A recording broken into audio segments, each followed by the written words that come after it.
에디터 컨택하는 게 되게 중요하거든요. 주변 지인들을 컨택하는 것보다 에디터를 직접 컨택하는 게 제일 좋아요. 그러니까 주변 사람들한테 어느 저널에 뭐 해봤니? 뭐 어떠니? 이렇게 물어보면 그 사람들이 뭐 물론 되게 잘 알겠지만 본인들이 경험한 것 위주로 경험한 것을 바탕으로 알려주거든요. 그런데 예를 들어서 에디터가 최근에 바뀌었다. 혹은 에디토리얼 보드들이 우리 저널은 이제 방향을 이렇게 바꿀 거야라고 에디터한테 강한 압박을 줬다거나 혹은 에디토리얼 보드뿐만 아니라 만약에 보통 이런 저널들은 학회하고 연결이 돼 있는데 학회 보드들이 아카데믹 보드들이 학회도 이렇게 이제 이사들이 있을 거잖아요. 그런 이사들이 우리 저널 이렇게 바꿀래라고 에디터한테 압박을 준다 그러면 또 에디터는 그 방향을 바꿀 수밖에 없는 거거든요. 그러니까 궁금한 게 있다 그러면 주변 지인들이나 이런 사람들한테 경험을 물어보는 것도 뭐 나쁘진 않겠지만 그들이 주는 정보는 리미티드 돼 있다거나 혹은 최신 바뀐 업데이트된 내용을 포함하지 않을 수가 있기 때문에 에디터들을 직접 컨택하는 경우가 상당히 중요합니다. 여기 보면 저 같은 경우도 리비전하는 과정에 2,500자가 넘어서 이거 괜찮냐라고 질문을 보내는 이메일을 보냈어요.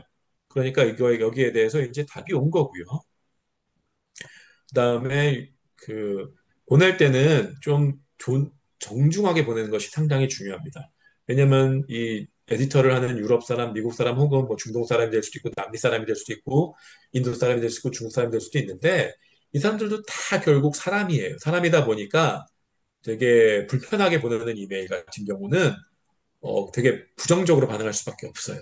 그러니까 아무리 내가 경력이 많은 교수라고 할지라도 심지어 저하고 같이 작업하는 저 박사 때 지도 교수님도 에디터들 컨택할 때는 상당히 예의를 갖춰서 컨택을 하거든요.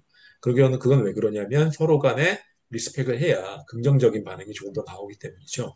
그러니까 이런 부분에 있어서는 이제 존중하는, 그러니까 정중한 이메일을 보내시다. 하지만 아까도 말씀드린 것처럼 당당하게 궁금한 거는 명쾌하게 물어보시면 되고 이메일 쓰는 게 힘들다라고 할 수도 있는데 요즘은 챗GPT가 워낙 잘 발달이 돼 있잖아요. 아니면은 그록이라든지 혹은 뭐 제미나이 뭐 이런 것들이 워낙 잘 발달되어 있기 때문에 내가 한글로 먼저 이메일을 작성하고 이거를 에디터한테 보내려고 한다라고 하면서 번역시켜서 보내면 되는 거죠.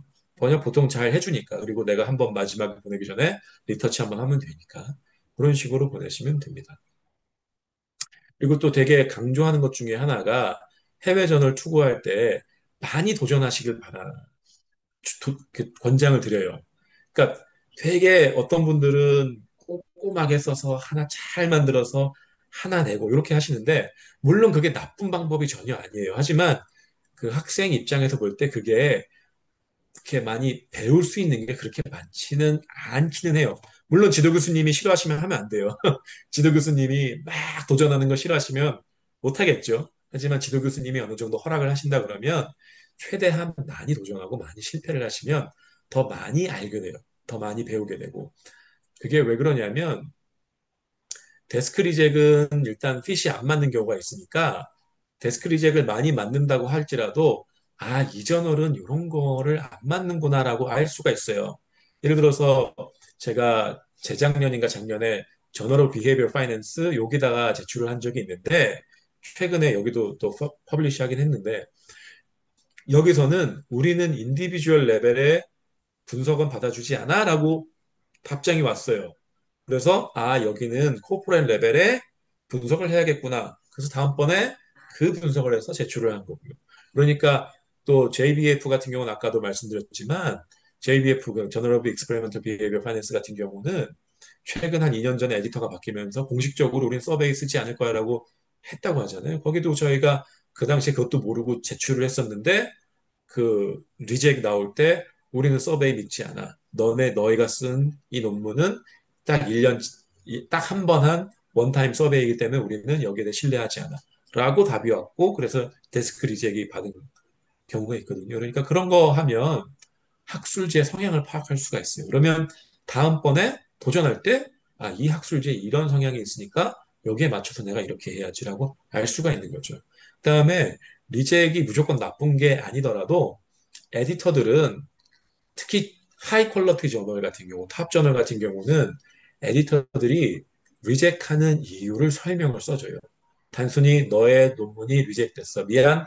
요렇게 보내는 데는 보통 로우랭크 저널들이 그렇게 많이 보내고 탑 저널들은 에디터들이 데스크 리젝이 되건 리뷰한 이후에 리젝이 되건 간에 아주 세세하고 친절하게 왜 이 논문이 리젝됐는지를 알려줘요. 그리고 데스크 리젝일 때는 에디터가 데스크 리젝을 했던 사유를 세세하게 써주고요. 리뷰 이후에 리젝된 경우는 리뷰어들의 코멘트를 다 보여주게 되어 있어요.